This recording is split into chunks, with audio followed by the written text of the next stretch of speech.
भी उतने ही खुदगर्ज हो जितने शादी से पहले थे। तुम मर्द लोग खुद को समझते क्या हो? मालिक हो इस दुनिया के, खुदा हो तुम। क्या क्या हो तुम? क्या हुआ है, क्यों इतना गुस्सा कर रही हो? हाँ, गुस्सा करने का हक तो सिर्फ तुम्हें ही है ना। तुम मुझ पर चीख रही हो, मुझे बुरा भला कह रही हो, मुझे बुरा नहीं लग रहा, मगर यार ये कोई शराफत तो नहीं है कि तुम मुझे मेरा कसूर बताए बगैर मुझे यूं बातें सुनाई चली जा रही हो। अच्छा, बहुत बुरा लग रहा है ना? सोचो तुमने भी तो यही किया है। रूमी की बात सुनी थी, उसे अपनी सफाई में कुछ कहने का मौका दिया था? नहीं ना। ये दो जिंदगियों का मामला था, बने बनाए घर को टूटने से बचाने की बात थी। मगर तुम क्या जानो, घर टूटते हैं तो कितनी तकलीफ होती है। गोरी क्या हुआ है तुम्हारे साथ, तुम बताती क्यों नहीं हो? तुम चलो मेरे साथ, प्लीज एक दफा रूमी से मिल लो। तुम्हारी बीवी है वो, तुम्हें उसका नाम किसी और नाम के साथ लेते हुए जरा भी शर्म नहीं आती? उसने मजबूर किया है मुझे। तुम सब मर्द शक्की होते हो। तुमने भी अपनी आंखों पर शक की पट्टी बांध रखी है। इस पट्टी को उतार के देखो, तभी सही और गलत में तमीज कर सकोगे। गोरी मैं रूमी के साथ नहीं, मैं तुम्हारे साथ जिंदगी गुजारना चाहता हूँ। तुम्हारे दिल में मेरे लिए कुछ नहीं है? नहीं, कुछ नहीं, ऐसा कुछ भी नहीं है जैसा तुम चाहते हो। मगर उस कामरान के लिए जो मेरा कजन है, अच्छी सोच रखती हूँ मैं। तुम प्लीज एक बार रूमी से जाकर मिल लो।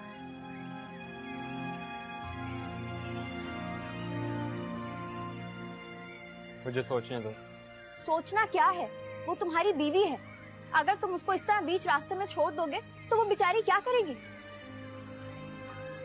सोचना तुम।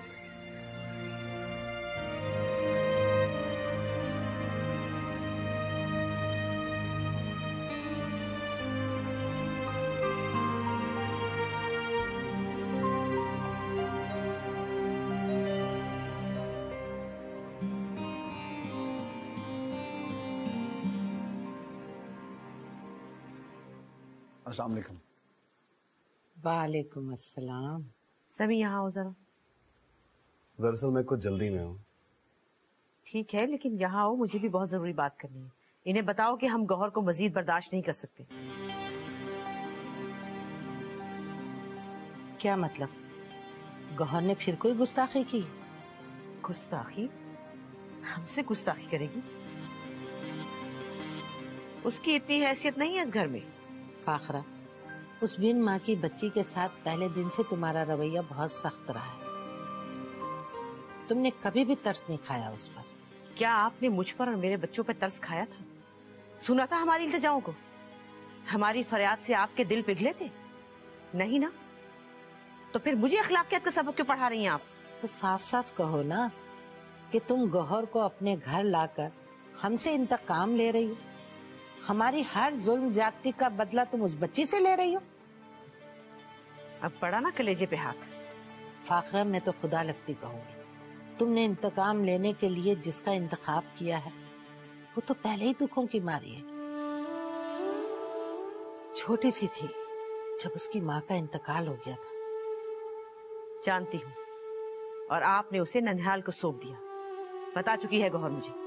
लेकिन आज आपको इस हाल में देखकर, उसके दुख पर अफसुर्दा होते देखकर मुझे अंदाजा हो गया है कि वह दूर रहकर भी आपको अजीज है, और उसके दुख पर आपके कलेजे पर हाथ पड़ा है। और यही मैं चाहती थी।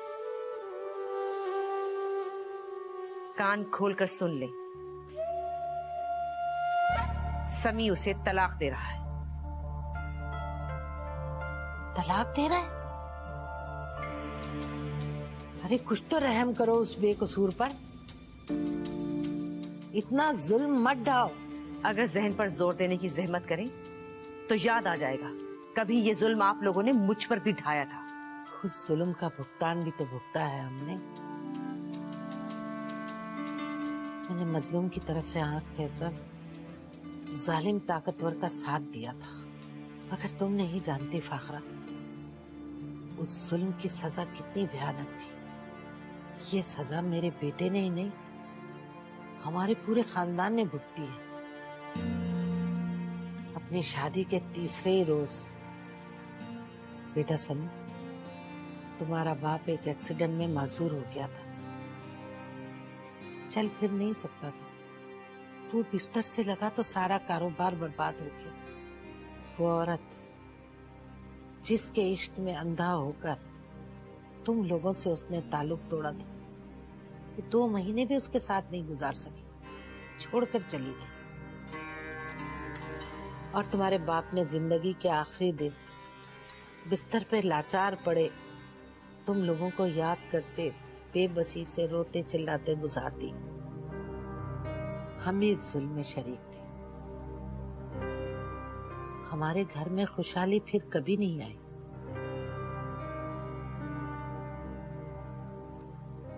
हमने सच्ची खुशी फिर कभी नहीं देखी।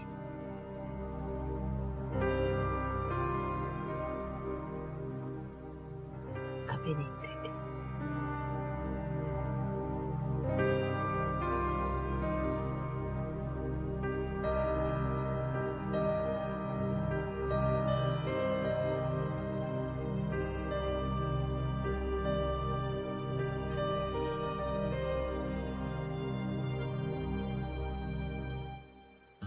तुम जानते हो कि उस वक्त हम लोग कितनी मुश्किलात में थे।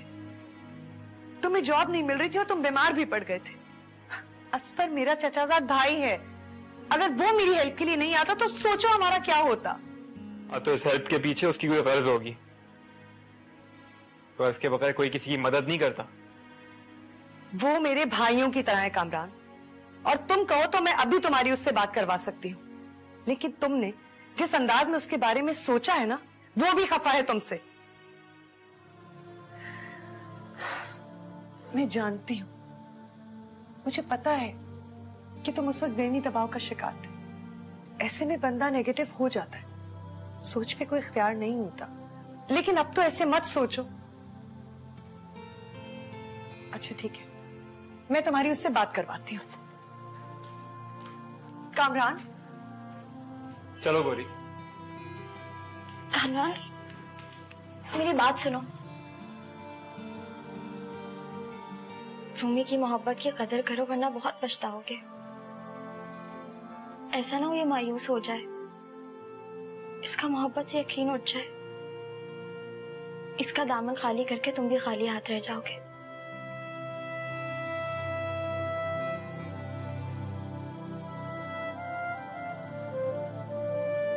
ऑफिस से आते ही उसे लेकर निकल खड़ा हुआ। मुझे तो बताने की जहमत भी गवारा नहीं की, बस इत्तला दी कि आज रात का खाना हम काशफा आंटी के घर खाएंगे। इन दोनों को कोई परवाह नहीं, इस घर में कुछ भी होता हो। ये गौहर भी इंतहाई हट धर्म और जिद्दी लड़की है। मैंने सोचा था जब दादी को ये बताएगी कि तुम उसे अपनी जिंदगी से दूर कर रहे हो तो उल्टे कदम वापस आ जाएगी, मगर इन लोगों को रिश्ते टूटने से कोई फर्क नहीं पड़ता। छोड़े नहीं, इसकी बात मत कर। क्यों? उसकी बात क्यों ना करूं? समी, अब तुम भी बदल रहे हो, तुम भी हसीब की तरह सोचने लगे हो। अम्मी, अगर मैं हसीब की तरह सोचता तो मैं भाग देने का ना फैसला करता। जब उसे जाना ही है तो फिर हम उससे कोई उम्मीद क्यों लगाएं? अच्छा छोड़ो, जाती है तो जाए। मैं तुम्हारे लिए इतनी खूबसूरत लड़की ढूंढूंगी जो तुम्हारे साथ अच्छी लगे। मुझे कोई शादी नहीं करनी अम्मी। क्यों? क्यों नहीं करनी? दिमाग तो खराब नहीं हो गया तुम्हारा? आप यही समझ, दिमाग खराब हो गया। माफी चाहता हूँ अम्मी, लेकिन ये मेरा अतल फैसला है। अम्मी, मैं बहुत थक गया हूँ, मैं और किसी आजमाइश में नहीं पड़ना चाहता।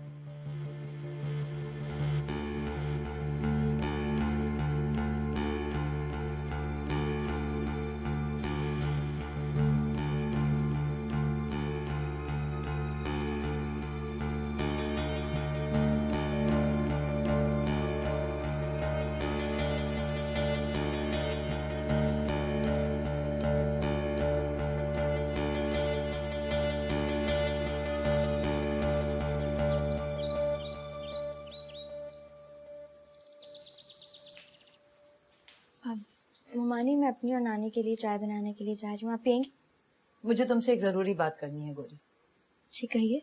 तुम रूमी को तो मना कर ले आई, अपने बारे में क्या ख्याल है? माना कि तुम्हारे ससुराल वाले मिजाजन सख्त हैं, लेकिन इसका ये मतलब तो नहीं कि तुम यहाँ आकर बैठ जाओ। तुम्हें अपने घर जाना चाहिए। तुम्हारा घर अब तुम्हारा ससुराल ही है। कहीं जा रहे हो तुम लोग? जी अम्मी, जल्दी आ जाएंगे। अगर अंकल आसिफ ने उठने दिया तो? आप तो जानती हैं वो बहुत बोलते हैं। तुम भी कुछ कम नहीं बोलते हो। अच्छा जाओ, देर हो रही है। गोरी तुम चलोगे हमारे साथ? नहीं, तुम लोग जाओ। अच्छा अम्मी, खुदा हाफिज। खुदा हाफिज।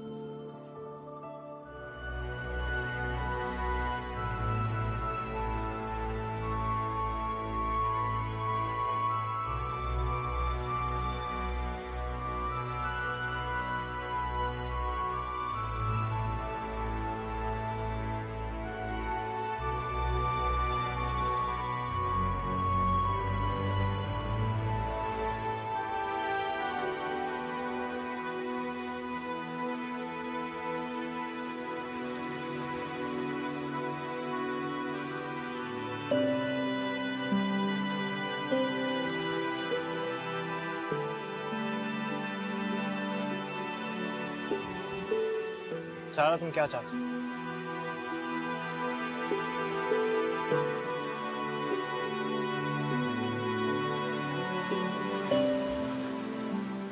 मुझसे शादी करने का फैसला भी तुम्हारा था।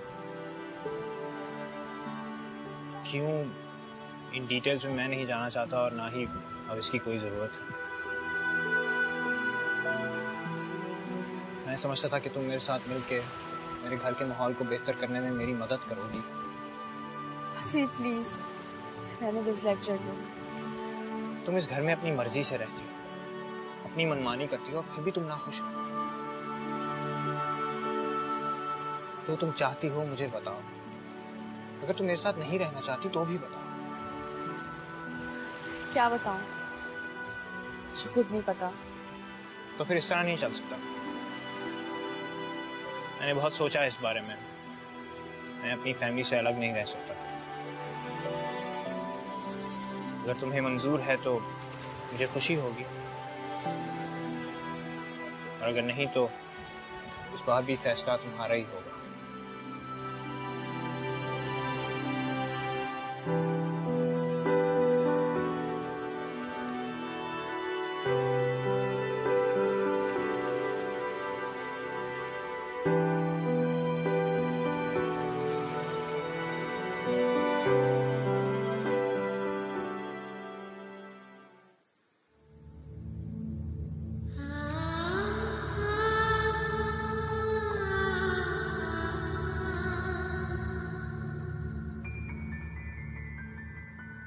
पता नहीं क्या नसीब लेकर आई थी इस दुनिया में। पहले माँ के, फिर चाची।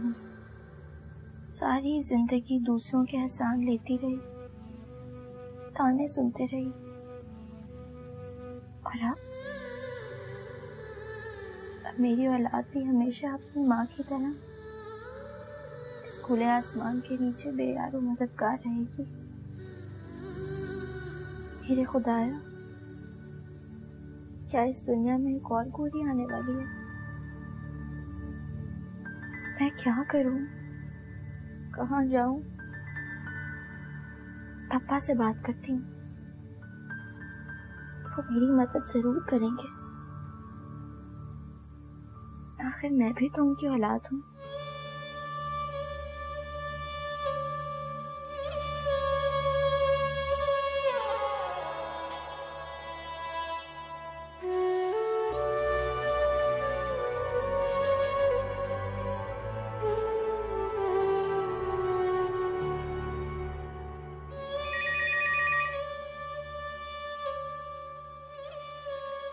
हेलो पापा, मैं बात कर रही हूँ। कौन है नायाब? क्या मुझे आपके घर में पनाह मिल सकती है? हमेशा आपकी एहसानमंद रहूंगी, कोई हक नहीं जताऊंगी। आपकी बीवी की और आपके बच्चों की खिदमत करूंगी। गौर, फाखरा भाभी ने अम्मा को कराची बुलवाया था। वो अम्मा को बता चुकी हैं। उन लोगों ने तुमसे हर किस्म का ताल्लुक तोड़ने का फैसला कर लिया है।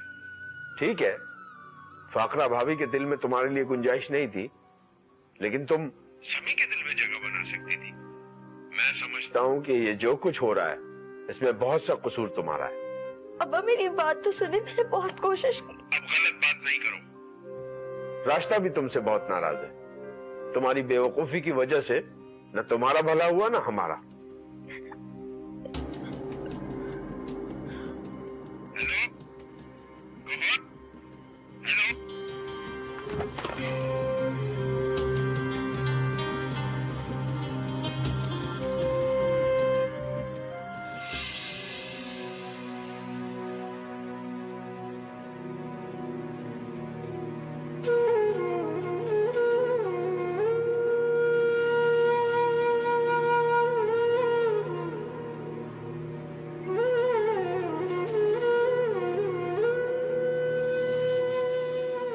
फाखरा, उस बिन माँ की बच्ची के साथ पहले दिन से तुम्हारा रवैया बहुत सख्त रहा है। तुमने कभी भी तरस नहीं खाया उस पर। तुमने इंतकाम लेने के लिए जिसका इंतखाब किया है वो तो पहले ही दुखों की मारी है।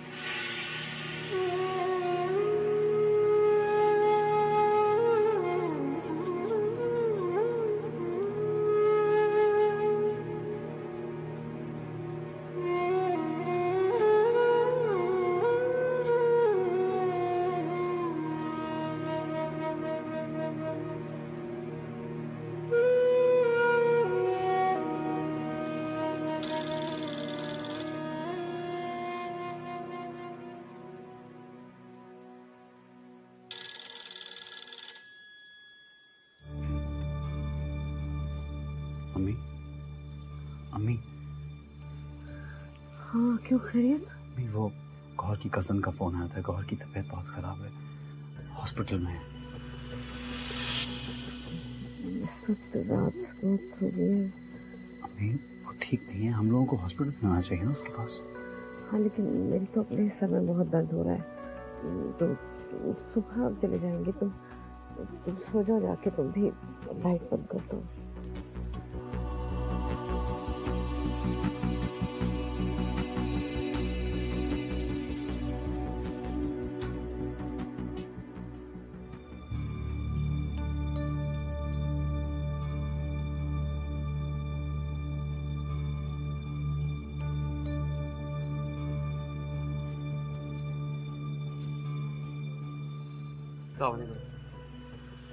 वालेकुम अस्सलाम। डॉक्टर साहब भाई गौहर की हालत है। शुक्र करें आपकी वाइफ और आपका बच्चा मौत के मुंह से वापस आए हैं।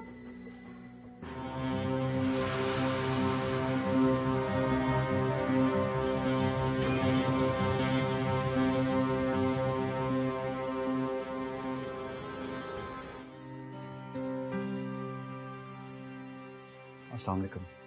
वालेकुम सलाम। आओ बेटा बैठो। नहीं नहीं, प्लीज बैठिए। तबीयत कैसी है इसकी? बस बेटा दवाओं का असर सो रही है। सब कुछ मेरी वजह से हुआ है। मेरे साथ मेरे घर में खुश नहीं है ये। ऐसी बात नहीं है, ये तुमसे बहुत प्यार करती है, तुमसे बहुत मोहब्बत है इसे। सामने कैसी तबीयत है गुरी की? दुआ करो बेटा। वैसे डॉक्टर तो बहुत पुरुम्मीद है। मैं तो हर वक्त दुआ करती हूँ दादी।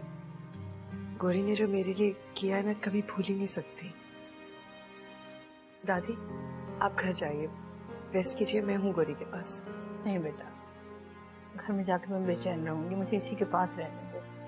दादी कामरान नीचे कार में आपका वेट करें, जाइए। और फिक्र की बात नहीं है, समी भाई भी यही है, जाइए आप। अच्छा बेटा, अल्लाह क्या वाले।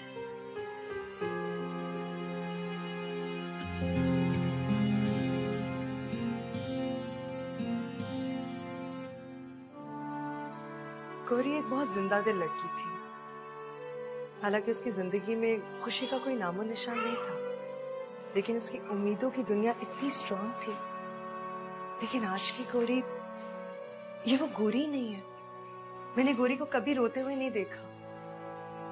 आपको पता है समी भाई, मैं और गौरी कभी दोस्त नहीं रहे, लेकिन उसने वो सब किया जो कोई दोस्त भी नहीं कर सकता। उसने मेरा घर टूटने से बचा लिया। तुम्हारा घर टूटने से? वो कैसे? लगता है गौरी आपसे कुछ भी डिस्कस नहीं करती थी। मुझे और कामरान को दोबारा मिलाने में गौरी ने इतनी स्ट्रगल की है, आपको नहीं पता क्या? तुम्हें और कामरान को एक करने के लिए? हाँ, मेरे और कामरान के दरमियान जो गलतफहमी हुई थी वो गौरी ने ही तो खत्म करवाई है। बज़ाहिर इतनी लापरवाह सी लड़की दिखाई देती है, लेकिन दिल की बहुत अच्छी है वो। उन्हें भी माफ कर देती है जिसने कभी उसके साथ कोई भलाई ना की।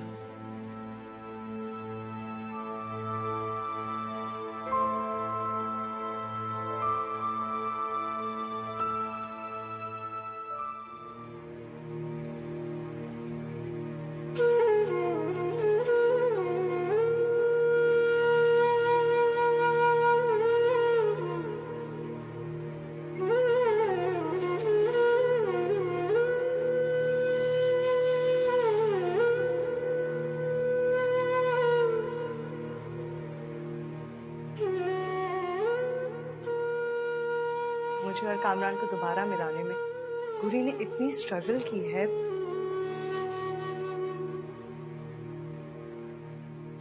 मेरे और कामरान के दरमियान जो गलतफहमी हुई थी वो गौरी ने ही तो खत्म करवाई है।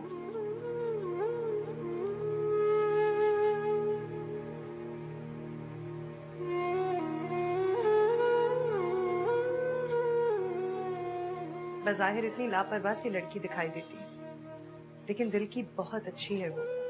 उन्हें भी माफ कर देती है जिसने कभी उसके साथ कोई भलाई ना की हो।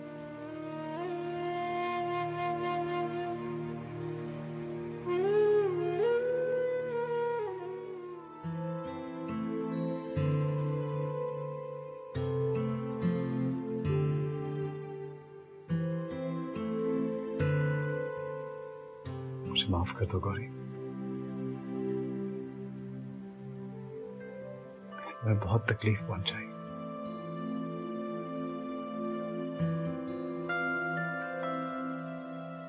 मुझसे वादा करो कि तुम अच्छी हो जाओगी, मुझे छोड़ के कभी नहीं जाओगी। बहुत शर्मिंदा हूं,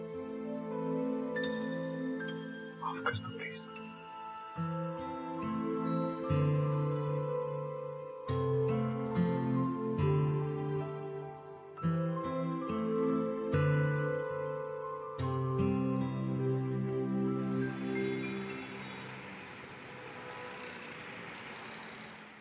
ज्यादा नहीं पिलाऊंगा, थोड़ा सा और पी लो। शाबाश, चलो।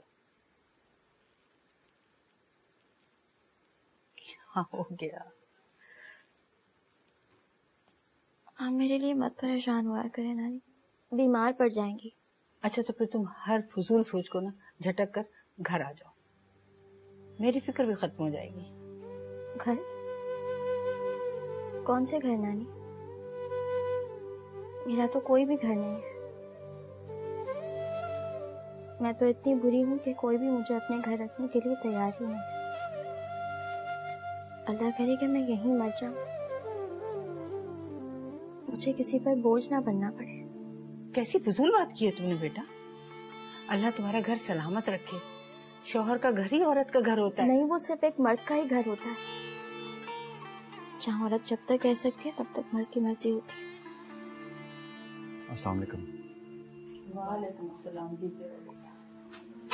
बैठो बेटा, नजर नमाज पढ़ो।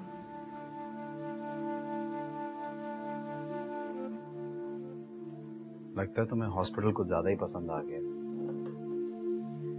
तुम ठीक होना ही नहीं चाहती।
पता नहीं भाभी की तबीयत कैसी है। हसीब, तुम मेरे साथ हॉस्पिटल चलोगे ना? हाँ समी, कहाँ हो तुम कल से? एक फोन करने का भी टाइम नहीं तुम्हारे पास। आ तो गया मम्मी, खाना लगवा दें प्लीज, भूख लग रही है मुझे। तुमने जवाब नहीं दिया। मैंने पूछा कहाँ रहने लगे हो? मम्मी आपको पता है गौहर बीमार है, हॉस्पिटल में है, वहीं था उसके पास। बीमार है तो तुम क्या करते हो वहां? तुम तो उससे हर ताल्लुक खत्म करने का फैसला कर चुके हो ना? मैं एक बहुत बड़ा गुनाह करने जा रहा था अम्मी। मगर अल्लाह ने मुझे बचा लिया। मैं बेकसूर गौहर के साथ साथ अपने बच्चे को भी बेघर करने जा रहा था। खुदा मुझे माफ करे। बच्चा? कैसा बच्चा? मेरा और गौहर का बच्चा। गौहर मां बनने वाली है। समी, ये सब उस लड़की की चाल है। तुम्हारे पैरों में जंजीर डालने के लिए वो बच्चा पैदा करने जा रही है। मगर मैं उसके चक्कर में आने वाली नहीं हूँ। तुम्हें उसको तलाक देनी होगी। आई एम सॉरी अम्मी, अब मैं ये जुल्म नहीं कर सकता। समी, तुम मुझे इनकार कर रहे हो? अपनी माँ को, अपनी माँ पर उस 2 टके की लड़की को फौकियत दे रहे हो? याद रखो, या तो वो तुम्हारे साथ रहेगी या मैं। अगर तुम्हें मेरा जरा सा भी ख्याल है तो उस लड़की को छोड़ दो। अगर अम्मी, अगर मगर कुछ नहीं, तलाक के पेपर पे साइन करो और उसके मुंह पर मारो। मामा, आप ये क्या कह रही है? जिस लड़की ने आपकी इज्जत बचाई, आपकी बेटी को गलत करने से रोका, आप उसको ही अपने इंतकाम का निशाना बना रही हैं? तानिया, क्या बकवास कर रही हो? खामोश हो जाओ। मुझे बोलने दे, मैं आज खामोश नहीं रहूंगी। अगर आज भी मैं चुप रही तो भाभी के एहसानों का बदला मैं कभी नहीं उतार सकूंगी। भाई, जिस दिन आपने भाभी को गेट पर जाने से डांटा था, उन पर शक किया था, उस दिन उन्होंने मुझे घर से भागने से रोका था। मैं अपने बॉयफ्रेंड के साथ घर से भाग रही थी। तानिया, चुप। बाहर वो मेरे बॉयफ्रेंड को डांटने गई थी। इस घर में उन्होंने कैसे कैसे इल्जामात सहे, लेकिन कभी भी मेरा नाम अपनी जबान पर ना लाई। सिर्फ आप लोगों की इज्जत की वजह से। जो इंतकाम आप उस बेकसूर लड़की से ले रही हैं, अगर वो चाहती तो उस दिन मेरा साथ देकर आपसे भी इंतकाम ले सकती थी, लेकिन वो हमारी जैसी नहीं है मामा। सुहेल वाला मसला भी उन्होंने ही रिजॉल्व करवाया। जिस फरिश्ते का मैंने आपसे जिक्र किया था मामा, वो कोई और नहीं, गौहर भाभी है। मामा, जिन लोगों से इंतकाम लेने के लिए आप बरसों जलती रही, कुदरत ने तो उनसे फौरन ही इंतकाम ले लिया था। आपने कभी सोचा ही नहीं कि आज आप और आपकी औलाद जिस मकाम पर है वो कुदरत की तरफ से उन मुश्किलात का इनाम है, मगर हमने कभी उसका शुक्र अदा नहीं किया।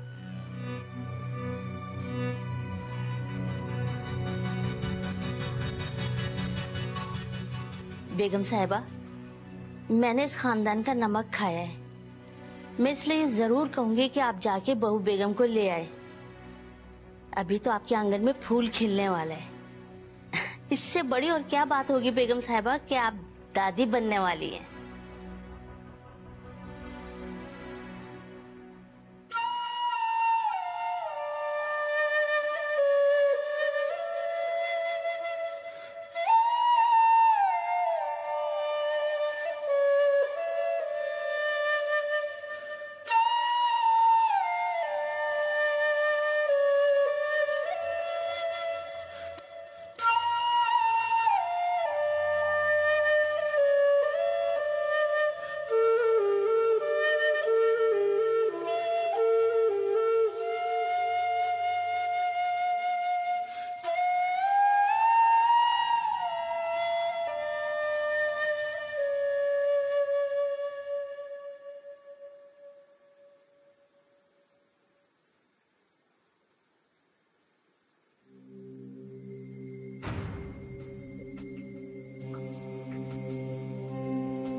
तुमने इंतकाम लेने के लिए जिसका इंतखाब किया है वो तो पहले ही दुखों की मारी है।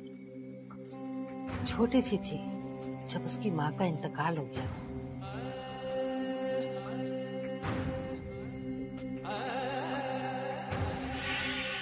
मैंने मजलूम की तरफ से आंख फेरकर जालिम ताकतवर का साथ दिया था। उस जुल्म की सजा कितनी भयानक थी। ये सजा मेरे बेटे ने ही नहीं, हमारे पूरे खानदान ने भुगती है। हमने सच्ची खुशी फिर कभी नहीं देखी।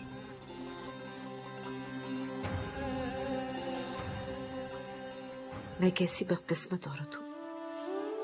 खुशी मेरे दर पर दस्तक दे रही है और मैं दरवाजे बंद किए बैठी हूँ।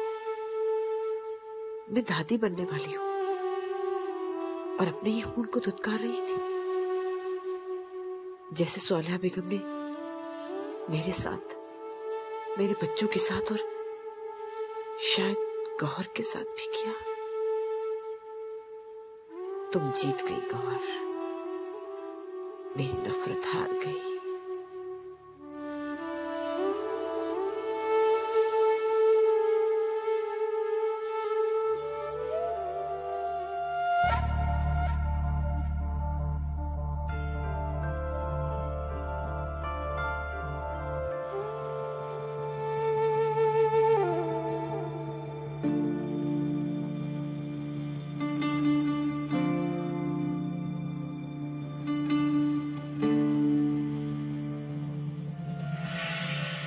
जिस लड़की ने आपकी इज्जत बचाई, आपकी बेटी को गलत करने से रोका, आप उसको ही अपने इंतकाम का निशाना बना रही हैं।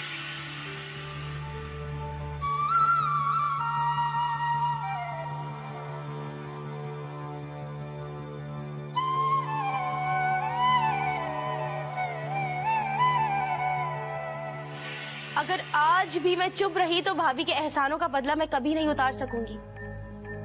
भाई, जिस दिन आपने भाभी को गेट पर जाने से डांटा था, उन पर शक किया था,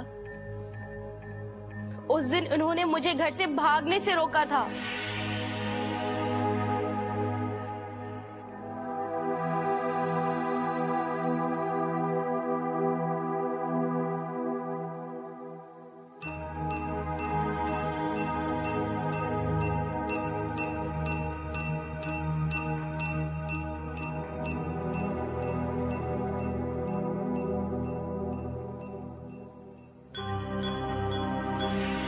इस घर में उन्होंने कैसे कैसे इल्जामात सहे, लेकिन कभी भी मेरा नाम अपनी जबान पर ना लाई।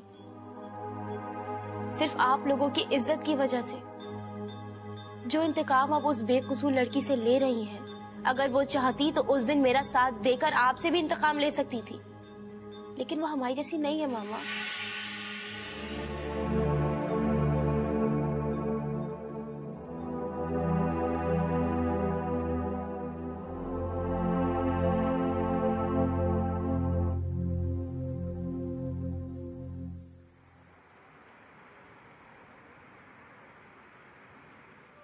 क्या बात है बेटा, परेशान है? सभी का इंतजार है। आ जाएगा बेटा, देर सवेर तो हो जाती है, किसी जरूरी काम में पड़ गया होगा।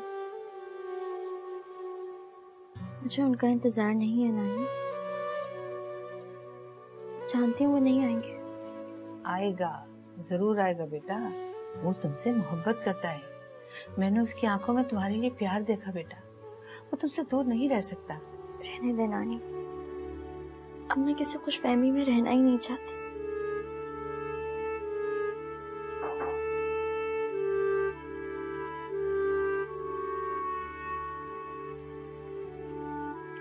अस्सलाम वालेकुम। वालेकुम अस्सलाम।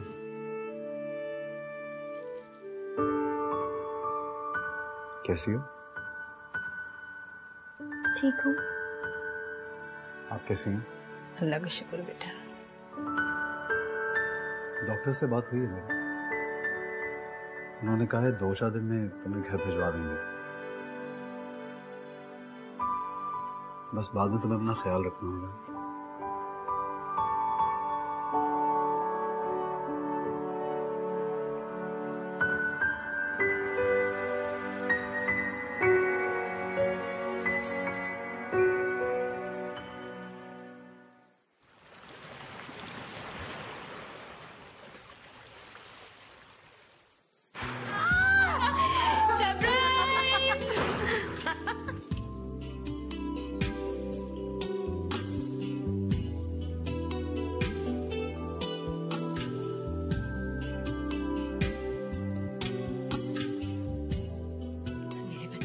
ये लो शाकरा।